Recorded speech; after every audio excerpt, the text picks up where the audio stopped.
आजकल लोग social media से बहुत इन्फ्लुएंस हो रहे हैं और आप सोशल मीडिया पर देख पा रहे हो कि बहुत जो आदमी मतलब गाड़ी लेने जा रहा है वो वीडियो शेयर कर रहा है और यहाँ तक कि वो वीडियोस वायरल तक हो रही हैं। ठीक है, कोई थार लेने जा रहा है महिंद्रा की, कोई नई गाड़ी है तो वो लेने जा रहा है। और लग्जरी गाड़ी को भी क्रेज आ गया है, बहुत लोग बड़ी बड़ी गाड़ी की लग्जरी लेने जा रहे हैं तो उसकी भी वीडियो शेयर कर रहे हैं और वो वायरल हो रही है। सो गाड़ियों को लेके लोगों का एक एक्साइटमेंट ज़्यादा बढ़ गया है।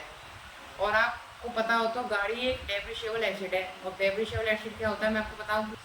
डेप्रिशिएबल एसेट होता है जिसकी वैल्यू जो है टाइम टू टाइम कम होती जाती है, इसकी वैल्यू से डेप्रिशिएबल एसेट होता है। ठीक है, सो गाड़ी भी एक डेप्रिशिएबल एसेट है। तो आप कहीं ना कहीं ये सोच पाते होंगे कि अगर हमने गाड़ी ली तो आगे जाके हमें कोई प्रॉब्लम ना आए। ऐसी आपके पास कोई आप मेंटलिटी होगी लोगों की कि हम आगे जाके गाड़ी ले लेंगे तो हमें प्रॉब्लम ना आए, हमारे फाइनेंशियल बर्डन ना हो। ठीक है, इसके लिए फिर एक फाइनेंशियल रूल होता है जो कि इस वीडियो में आपसे बात करना चाहूँगा आज मैं। उस रूल के हिसाब से अगर आप कहीं ना कहीं गाड़ी को खरीदोगे तो हो सकता है आपको इससे कुछ अच्छा खासा आपको फ़ायदा हो पाए और इससे आपको फाइनेंशियल बर्डन ना हो पाए, आपकी पॉकेट भारी ना हो पाए। ठीक है, तो इस वीडियो में बात कर लेते हैं रूल की जिसे बोलते हैं मोस्ट पावरफुल फाइनेंशियल रूल। ठीक है, उस रूल वो ये रूल है 30-4-10। ठीक है, 30-4-10 ये रूल है। ठीक है, इस रूल की मैं आपको इस वीडियो में बात करूँगा। ठीक है, समझाऊंगा इस रूल के बारे में अच्छे से। सो 30 का मतलब होता है 30%। आप समझ पा रहे हो कि 30% का मतलब मैं क्या कहना चाहता हूँ। जैसे कि आप कोई गाड़ी लेने जा रहे हो, उसकी जो वैल्यू है मान लो 15 लाख है, 15 लाख की आपने कोई गाड़ी बाय करी। ठीक है, सो जो आप उसकी 30% जो है डाउन पेमेंट दे पाते हो तो वो अफोर्डेबल है।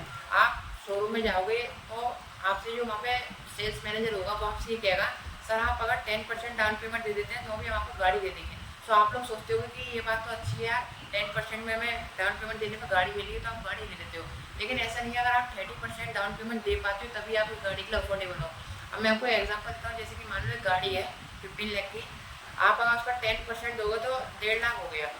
और अगर आप उसका जो है 30% दोगे तो 4.5 लाख हो गया। ठीक है, अगर आप 4.5 लाख उस गाड़ी की नहीं दे पा रहे हो तो वो आपकी ये गाड़ी जो है अफोर्डेबल नहीं है।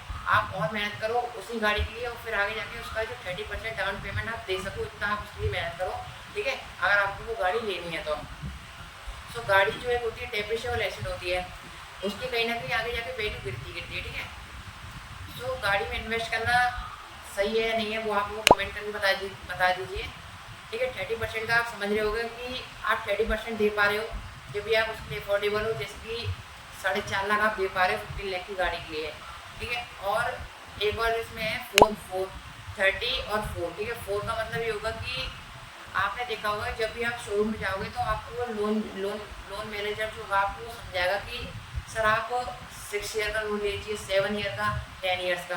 ठीक है, लेकिन आपको करना क्या है, जो है आपको 4 ईयर्स का लोन लेना है, मैक्स टू मैक्स 3-4, ज़्यादा हो तो 5 ईयर्स का आप ले सकते हो। लेकिन मेरे ख्याल से आप 4 ईयर्स का लोन आपके लिए बेटर रहेगा। इसका एक वैलिड रीज़न ये है कि आप देख पाओगे जो हमारे लोन के कॉम्पोनेंट्स होते हैं वो एक तो ये होता है जैसे हम फाइनेंस कराते हैं उसके कॉम्पोनेंट होते हैं दो। पहला होता है हमारा प्रिंसिपल और हमारा दूसरा होता है इंटरेस्ट। प्रिंसिपल में आप क्या होगा, प्रिंसिपल तो वही है जो आपने गाड़ी खरीदी उसकी आप सीधे EMI दे रहे हो, सीधे वो होता है हमारा प्रिंसिपल। और हमारा इंटरेस्ट होता है जैसे कि आपको पता होगा जिससे आपने लोन लिया है वो कहीं ना कहीं आपको इंटरेस्ट भी उस लोन के साथ भरना पड़ेगा। लेकिन आप EMI तो भर ही रहे हो, उसके साथ इंटरेस्ट भी आप भरोगे। सो उससे आपकी जो गाड़ी की जो टाइम होती है ना कहीं बढ़ जाती है जब आप लोन दे रहे हो। तो अगर आप वो ज़्यादा से ज़्यादा ईयर्स की कराओगे, जैसे कि 4 ईयर्स की कराओगे तो आपको इंटरेस्ट कहीं ना कहीं कम देना होगा। जैसे जैसे आपके ईयर्स बढ़ जाएंगे 5, 6, 10 तो आपको इंटरेस्ट ज़्यादा देना पड़ेगा। यानी कि आप प्रिंसिपल की वैल्यू तो आप देख पा रहे हो कम है और इंटरेस्ट की वैल्यू हमारे यहाँ पे ज़्यादा है। ठीक है, सो कहीं ना कहीं आपको वो गाड़ी ज़्यादा रेट की पड़ जाती है अगर आप ज़्यादा साल का अगर आप लोन कराते हो तो। मेरे ख्याल से आप 4 या 3 का लोन करा सकते हो मैक्स टू मैक्स। ठीक है, और बात कर लेते हैं 10 की। 10 का मतलब इस रूल में अंदर ये है कि जैसे कि आप सपोज करो आपकी जो इनकम है वो 1 लाख है। ठीक है, तो आप उस 1 लाख का 10% ही खाली इन्वेस्ट करिए, कैपिटल को अपना 10% ही आप गाड़ी के अंदर लगाइए। क्योंकि आप समझिए कि जब आपके पास 1 लाख है तो आप उसकी 10,000 की EMI देने तक खाली रखिए, क्योंकि कल को आप घर भी खरीदोगे। और तीसरी बात कि फिर आपके पास कोई अगर फाइनेंशियल इशू आता है, फाइनेंशियल इशू भी आपके पास आएगा तो आपके पास कैपिटल होना आपकी जरूरी है। ठीक है। एक आपकी फिक्स इनकम है, आपको पता है कि मेरे पास 1 लाख रुपए आ रहे हैं तो मैं इसका 10,000 दे सकता हूँ। वो बात अलग है कि आपकी फैमिली मेम्बर में सब लोग अर्न कर रहे हैं, आपके दादाजी, ठीक है, आपके पापा और आपके घर में मेंबर्स, मम्मी मम्मी, आप सब लोग आपके अर्न कर रहे हैं, वो बात अलग है, आप फिर कहीं ना कहीं कॉम्प्रोमाइज़ कर सकते हो। लेकिन जब आप अकेले हो तो फिर आपको 10% इन्वेस्ट करना है कार के अंदर अपनी कैपिटल का। समझ पा रहे क्यों करना है? क्योंकि अगर फाइनेंशियल इशू आएगा या फिर आपको कल को घर लेना होगा तो क्या आप फिर कार की EMI देते रह जाओगे बस?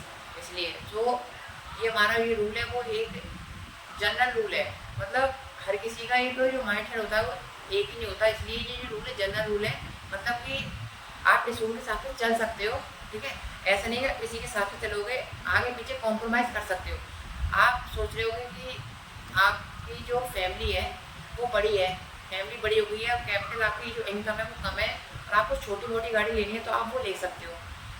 जनरल फॉर्मूला है, थोड़ा बहुत आगे पीछे करके कॉम्प्रोमाइज़ करके उस गाड़ी को ले सकते हो, क्योंकि उस समय आप अपनी फैमिली के बारे में सोच रहे हो तो आप कहीं ना कहीं इसको ले पाओगे।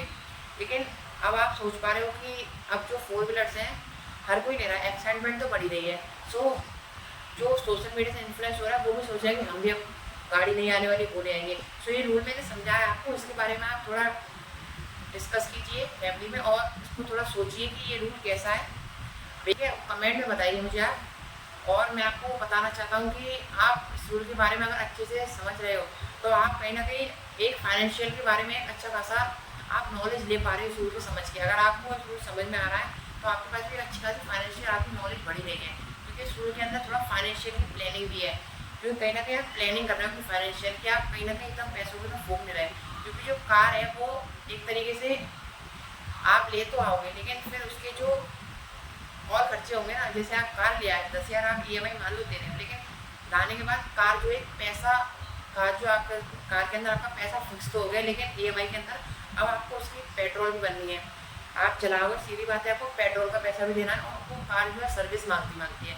सो फाइनेंशियल एक्सपर्ट्स का मानना है कि कार एक एसेट्स की लाइबिलिटीज़ है। वो सोचते हैं हमने कार लेके एक हाथी पाल लिया, उसका एक खर्चा कर लिया, ठीक है। सो कार भी जो है ना हमारी एक तरीके की हमारी लाइबिलिटी है। बात बाकी आप कमेंट में शेयर कीजिए and please spread this video to share out it.